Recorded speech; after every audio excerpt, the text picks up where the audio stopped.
In Sao Paulo, Brazil, a lady went into the hospital. She said, my side's been hurting. The lady was 62 years old. They x-rayed her and found a petrified fetus, a baby, inside. She had been pregnant. The baby almost came to term and died, apparently, and turned to stone inside her body. 62-year-old lady with a petrified baby inside. Here's the article. You can read it for yourself. I met a guy in Maryland who said he worked at a hospital, Brian Lackey, who lives in Washington, but there's his phone number. He was in Maryland. He said they brought a lady in there and took out a petrified fetus out of her body. The baby's in the museum now, or in a medical hospital up there. Petrified fetus. Here's petrified sacks of flour found in Arkansas. A flour mill flooded. The flour turned to stone. The sacks of flour were buried in water and mud and turned to rock. There's our petrified pickle right there. You can see the jar it was found in. Come by our museum at Dinosaur Adventureland and see all this. So it's true there are layers to the earth. It's also true they can form very quickly.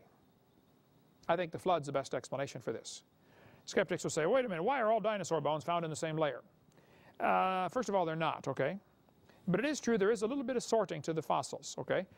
And I think there's a better explanation for that than evolution. They're only told in school this is showing an evolutionary pattern. This is pure baloney in my totally unbiased opinion. First place, the fossils are not sorted clearly like the textbook says. David Ropp said, one of the ironies of the evolution-creation debate is the creationists have accepted the mistaken notion that the fossil record shows a detailed and orderly progression. And they've gone to great lengths to accommodate this fact in their flood geology. There isn't an orderly progression. If there is any progression at all, there's a better explanation called the flood. I think fossils are separated by their density, and we'll cover that in a minute. But there is no geologic column. We covered that in video number 4. They date the rocks by the fossils, date the fossils by the rocks. It's all based on circular reasoning. Moving water and liquefaction are much better explanations for the sorting in the fossil record. There are several things that happen with high-velocity water in a flood moving around, swirling around the world. You get liquefaction, you get, of course, abrasion and simple erosion, and you get hydraulic plucking. Rapidly moving water creates a vacuum, and it sucks rocks right off the side. The big dam, the dam in Arizona, the Glen Canyon Dam in Arizona, they had water going through the pipes to let it was having flood season, getting rid of as much water as they could, and it started going too fast. And they saw it turn red as it came out the side. They said, oh, shut it down. It's eroding the sides of the dam. Within, I think, 20 seconds it took from the time that they got the message to shut the water down. Scuba divers went down there, and during that, I think, 20 seconds, it had eroded an area in the side of the mountain the size of a basketball court, about 4 feet deep. Sucked it right off the side. Rapidly moving water dissolves whatever it's moving against. Process called hydraulic plucking. There's another phenomenon called liquefaction. If you go stand out on the beach, walk out into the surf where the water's about knee deep, just stand there, don't move. Every time the waves come by, the high part of the wave is heavier than the low part. There's more water. The high part is going to press the sand down. As the low part comes past you, it's going to relieve the pressure. And if you're down there with goggles looking at it, you can see the sand hopping up off the bottom. Just stand there and don't move. Within about 5 minutes, you'll be about that deep, your feet covered up in sand. And you didn't move. What's happening is the pressing and relieving of the pressure is causing a phenomenon called liquefaction. This is automatically going to sort things. Now, during the flood, you would get enormous liquefaction because just the tides. As the Earth turns under the moon, if the Earth is covered with water, the tides are still going to work during the flood, but now there's no continents to stop them. Today, the tide just gets going, and then it bumps into something like South America, so, you know, all the energy is taken out. But during the flood, you wouldn't have that. Computer models tell us that if the Earth were covered with water, smoothed out and covered with water, the tides would change 200 feet every 6 hours and 25 minutes. Well, today here in Florida, they change, 16 inches. We don't get much tide here. I've been up to the Bay of Fundy in northern Canada where the tide changes up to 100 feet. It's a record, 102 feet. Anchorage, Alaska has the second highest tide in North America, 30-foot tidal change. You can see the water come rushing up and then 6 hours later start rushing back down. So you'd get a 200-foot tidal change during the flood.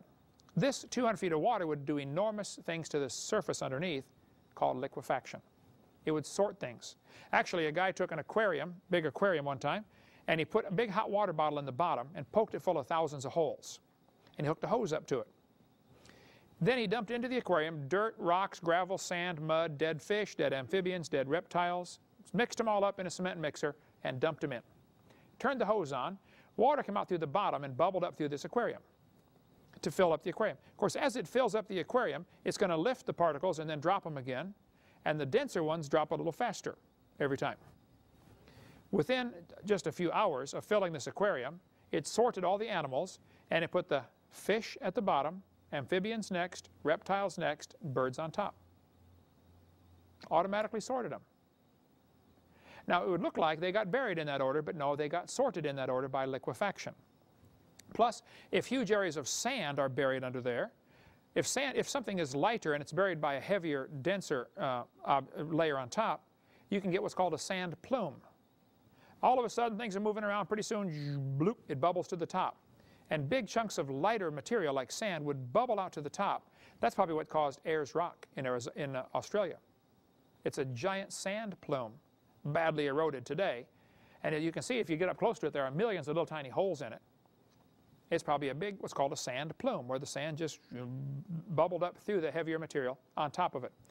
Liquefaction also causes the ground to turn like jelly. During earthquakes, like here's these buildings in Japan, during the earthquake, the ground shakes, all the water comes to the top, and the buildings just sink in. If animals are sorted at all, it's probably based on habitat. Evolutionists will say, Hovind, don't you know clams are found at the bottom of the geologic column? I say, well, first, they're not always found at the bottom, but if they are found at the bottom, generally, that's probably because that's where they live. Logic would tell us they'd be the first ones buried, right? Animals might be sorted based on habitat. They might be sorted based on intelligence. You know, as far as anybody can figure out, clams are not too smart. They might be sorted based on mobility. Did you know clams can't run very fast? It might be sorted based on body density. Did you know clams are a little heavier than bird feathers? And birds are the last ones to drown in a flood. So if birds are found on top of the geologic column, that doesn't prove they evolved last, it proves they drowned last. Or they ended up floating to the top when they did drown. So the Bible says the high hills were covered. The earth was totally covered by a flood. 15 cubits, that's about 22 feet, over the mountains. Boy, God thinks of everything. That ark was 45 cubits, or 30 cubits high, 45 feet. So there was, if it had 50% underwater, which is pretty heavy for a boat, still couldn't scrape bottom on any mountains. They were perfectly safe in there. God thought of everything. So the skeptics say, where'd all the water go? Oh, it's still here. The Bible says in Genesis chapter 8, the water's assuaged. That means to drop down, to sink down.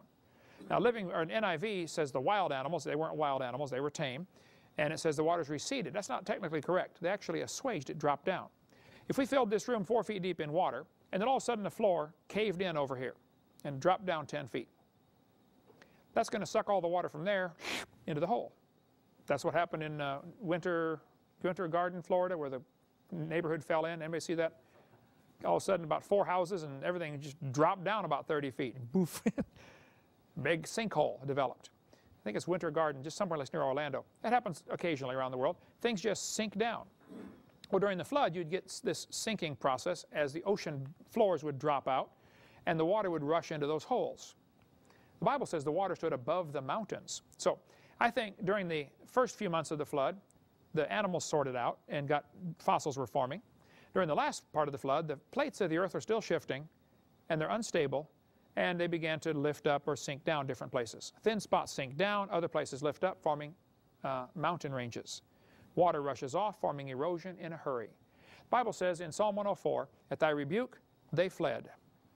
At the voice of thy thunder, they hasted away, talking about the water. It says they go up by the mountains, they go down by the valleys. Now, many reference Bibles have a footnote right here, because this is an Old English phrase. What this is saying is the mountains arose, the valleys sank down. During the last part of the flood, the mountains actually lifted up. So, was Mount Everest underwater? Mount Everest wasn't there.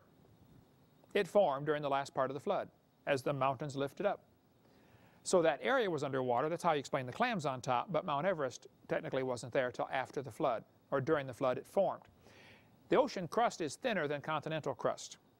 They know this from earthquakes, you know, checking the S&P waves with kind of like doing a sonogram of the earth. They do that all the time. Thinner spots would tend to sink down. Water's going to rush in, filling in these places, causing oceans. The crust of the earth is about 30 miles thick under the continents and about 3 miles thick, 3 to 5 miles thick under the oceans. And the earth all busted up into plates like that. And some are still moving. This map shows the earthquake potential of different areas. Pensacola has just about zero chance of getting an earthquake. Now we have a chance of getting other problems, you know, like natural disasters, like maybe, you know, hurricanes or tornadoes or politicians. But those, not much chance of an earthquake here. I think the Earth crust compared to the Earth is pretty thin. 30 miles compared to 8,000 is almost nothing. Kind of like a waterbed, you know. If you push down one place, someplace else lifts up. So as the Earth settled out after the flood, you would get continents forming. Mountains arose, valleys sank down, water rushed off,